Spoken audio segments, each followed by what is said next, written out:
ओम शांति। आज 7 अप्रैल 2022 है और आज प्यारे बाबा के साकार रूप से चले हुए मधुर महावाक्यों को स्पष्ट करेंगी आदरणीय आशा दीदी। ओम शांति दीदी। ओम शांति।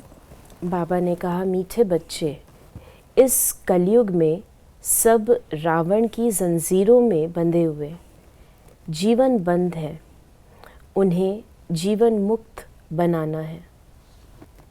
4 चीज़ें होती हैं। एक होती है मुक्ति, एक होती है जीवन मुक्ति, एक होता है मोक्ष और एक होता है जीवन बंध।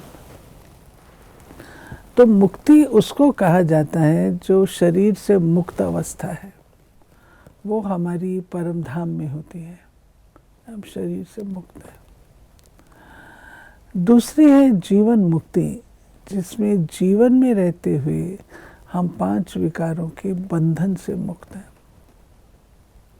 कोई भी प्रकार का बंधन हमको नहीं होता है। और ये होती है अवस्था हमारी सतयुग और त्रेता में।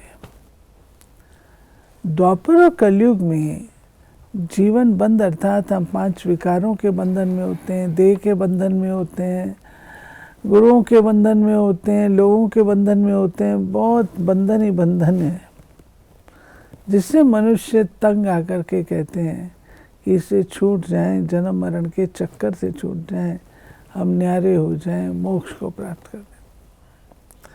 अब शिव बाबा ने हमको ज्ञान दिया है कि मोक्ष तो कदापि मिल नहीं सकता है, क्योंकि तुम आत्माएं हो और आत्माओं में कर्म करने की प्रवृत्ति है। आत्मा कर्म न करे तब सोचा जा सकता है मोक्ष, लेकिन वो ऐसा है ही नहीं। हर आत्मा कर्म करती है तो उसका रिजल्ट में। तो इसलिए बाबा ने कहा कि इस समय सारी दुनिया रावण 5 विकारों के बंधन में है, जिससे उनको मुक्त करना है। वो मुक्त होगा ज्ञान के आधार से। हर एक को अपने बंधनों को खुद काटना। प्रश्न है, कौन सा वर्षा आप ब्राह्मणों के साथ साथ सभी मनुष्य आत्माओं को भी मिलता है? जीवन मुक्त बनने का वर्षा सभी को मिलता है। तुम ब्रह्मा की औलाद ब्राह्मण बनते हो, इसलिए तुम्हें 21 जन्मों के लिए जीवन मुक्ति का वर्षा मिलता है। बाकी सबको अपने अपने धर्म में पहले पहले जीवन मुक्ति अर्थात सुख फिर दुख मिलता है। हर एक आधा समय सुख और आधा समय दुख भोगते हैं। बाकी हर एक स्वर्ग के सुख नहीं भोग सकते।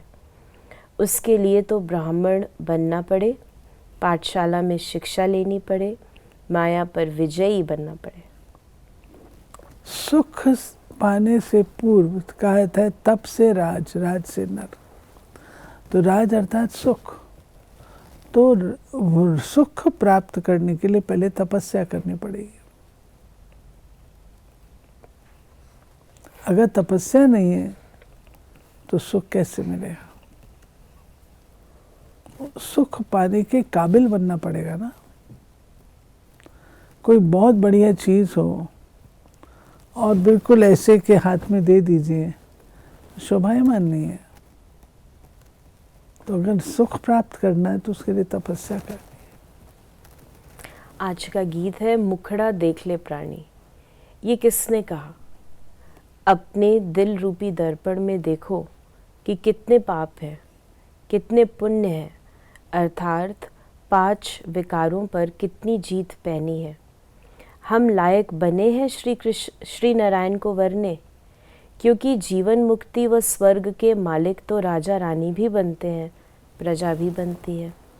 तो दर्पण में अपने को देखना है कि माँ बाप जितनी सेवा हम कर सकते हैं, ये सिर्फ तुम ब्राह्मण ही जानते हो कि ये कलयुग है और सब जीवन बंध में है। ब्राह्मणों को बाबा तीसरा नेत्र देते हैं और तीसरे नेत्र से, तीसरा नेत्र है ज्ञान का नेत्र, जिससे हमको आज के संसार की सब बात पता लगती है, उसका इतिहास भी पता लगता है, तो उसका भविष्य भी पता लगता है।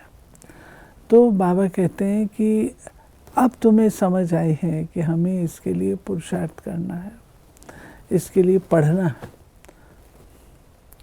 आत्मा को पहले सतो प्रधान बनना है, फिर सतो रजो तमो में आना है। हर चीज़ नई से पुरानी होती है, पुरानी से फिर नई बनती है। इस समय साधु संत आदि सब जीवन बंध में है ही कलयुग। जब तक बाप न आए उनको बाबा कहा जाता है, फिर महाकाल कहो या कोई भी नाम रखो, असुल नाम है शिव बाबा। बाबा बाबा कहते ही रहते हैं, गॉड फादर परमपिता परमात्मा कहते हैं। बाप समझाते हैं, मैं आकर बच्चों को मुक्ति जीवन मुक्ति दोनों ही देता हूँ।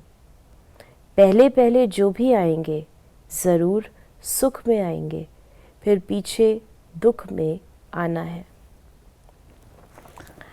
फिर बाबा कहते हैं कि मैं आगे तुमको जीवन मुक्ति देता हूँ, मुक्ति भी देता हूँ और जीवन मुक्ति भी देता हूँ।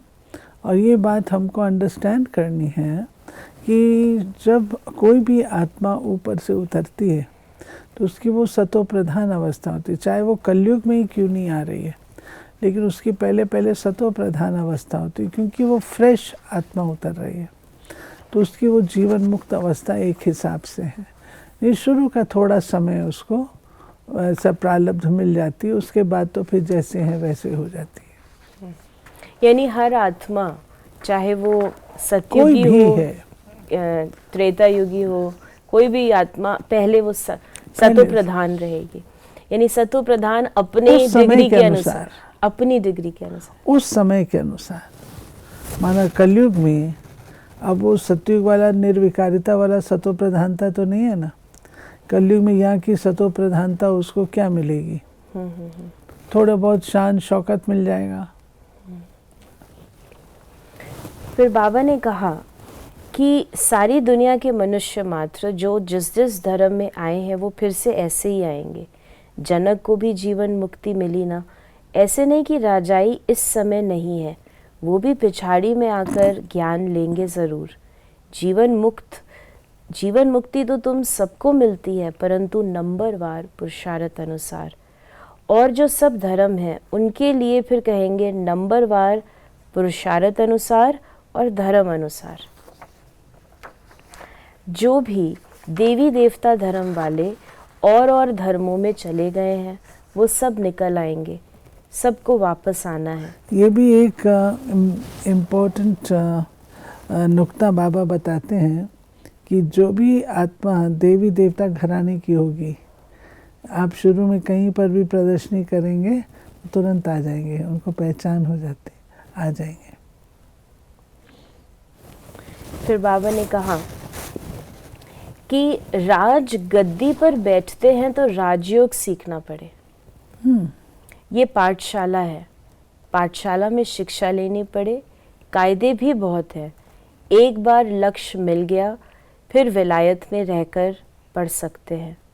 बरोबर हम शिव बाबा के बच्चे हैं, बाप से वर्षा ज़रूर लेना है।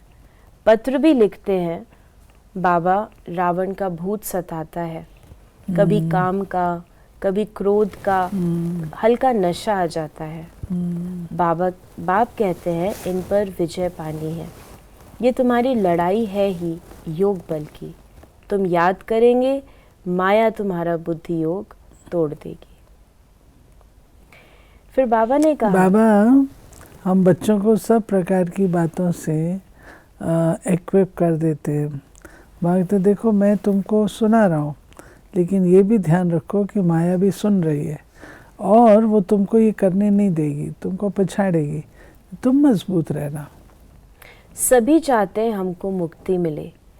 बाबा ने कहा कि कितनी, समझो जो पिछाड़ी में आते हैं पाठ बजाने तो बाकी इतना समय मुक्ति में होंगे, कितनी शांति मिल जाती है।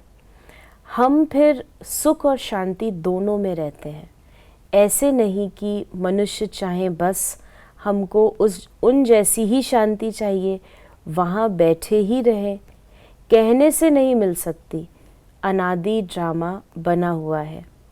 इसमें फर्क नहीं पड़ सकता है।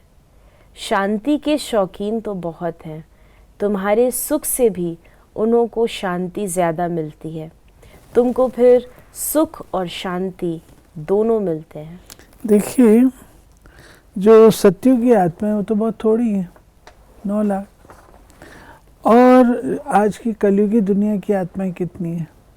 अरबों। तो सत्युगी सुख प्राप्त करने के लिए भी अगर अरबों आत्माएं हो जाएं, फिर वहाँ पर भी ऐसा ही दुख हो जाए। इसलिए बाबा ने ऐसा सिस्टम ड्रामा में बनाया है कि सुख की प्राप्ति करनी है तो पुरुषार्थ करो, राजयोग सीखो, राजगद्दी पर तभी बैठ सकोगे। और अगर आपको वो नहीं करनी है शांति, तो वो तो मैं वैसे ही तुमको दे दूँगा, परम धाम में तुमको जाना ही है, क्योंकि वो तुम्हारा घर है, तुम्हारा शांति ही शांति मिलेगी। बाबा की याद से ही ताकत मिलती है। वो साइंस की ताकत से ऊपर चंद्रमा में जाने का पुरुषार्थ करते हैं, तुम तो 1 सेकंड में सूर्य चांद से भी ऊपर चले जाते हो। मूल वतन सूक्ष्म वतन से ऊपर तो कुछ है नहीं। सूर्य चांद से मूल वतन सूक्ष्म वतन बहुत दूर है, किसको मालूम नहीं पड़ सकता। ये सब है डिटेल की बातें। सूर्यवंशी राजा रानी बनने की तकदीर नहीं है तो कुछ समझ नहीं सकते हैं, न किसको समझा सकते हैं। फिर बाबा ने कहा कि जब से बाप आया है तो माताओं का मर्तबा दुनिया में भी बहुत ऊंचा हुआ है। ये तो हम लोग देखते हैं ना कि 1936 से बाबा ने जब से माताओं को आगे किया है, तो दुनिया वाले भी माताओं को आगे रख रहे हैं। बाबा ने कहा पहले विलायत में माताओं का मर्तबा बहुत था, वहाँ बच्ची पैदा होती तो बहुत खुशी मनाते हैं, यहाँ बच्ची पैदा होती है तो खटिया उल्टी कर देते हैं, बर्थडे भी नहीं मनाते। वैसे कन्याओं का कन्हैया गाया हुआ है। वास्तव में तुम सब कन्याएं हो, तुम्हारा ये नया जन्म है। बाकी पढ़ाई में नंबरवार है। आत्मा छोटी बड़ी नहीं होती, शरीर छोटा बड़ा होता है। हर एक के सामने कोई ना कोई आदर्श होता है ना।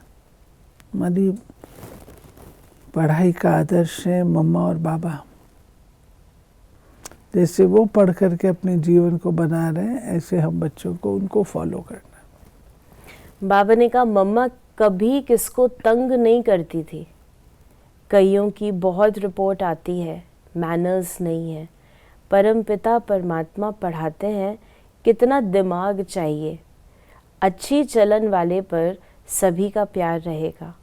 कोई तो बड़ा तंग करते हैं, अपने आप को ही चमाट मारते हैं तो पद भ्रष्ट हो जाएगा।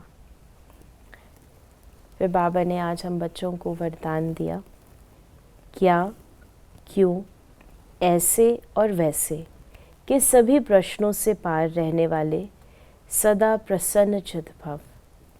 जो प्रसन्नचित आत्माएं हैं वे स्व के संबंध में व सर्व के संबंध में, प्रकृति के संबंध में, किसी भी समय किसी भी बात में संकल्प मात्र भी क्वेश्चन नहीं उठाएंगे। वो ऐसा क्यों, वो ये क्या हो रहा है, ऐसा भी होता है क्या। प्रसन्नचित आत्मा के संकल्प में हर कर्म को करते, देखते, सुनते, सोचते यही रहता है कि जो हो रहा है वो मेरे लिए अच्छा है और सदा अच्छा ही होना है। वे कभी क्या, क्यों, ऐसा वैसा इन प्रश्नों की उलझन में नहीं जाते। समझदार बच्चे, ज्ञानी तो आत्मा, वो क्या, क्यों, कैसे, ऐसा नहीं ऐसा होना चाहिए। हम कौन होते हैं? ड्रामा का लॉ है ना, ड्रामा अनुसार होगा ना, मेरी चाहना से होगा क्या। तो ड्रामा के लॉ को समझ के अपने आप को संतुष्ट और निश्चिंत रखते हैं। आज का स्लोगन है, स्वयं को मेहमान समझकर हर कर्म करो तो महान और महिमा योग्य बन जाएंगे। हर कर्म को महान समझ के करो, स्वयं को मेहमान समझ के करो, तो हर कर्म पे अटेंशन आ जाएगा। तो ये थे बाबा के आज के मधुर महावाक्यों का स्पष्टीकरण। यदि आपके मन में कोई भी सवाल है तो मैसेज या व्हाट्सएप मैसेज करें 8826599309 पर, और हम आपके प्रश्नों का उत्तर प्रश्नोत्तरी कार्यक्रम में लेने का प्रयास अवश्य करेंगे। ओम शांति।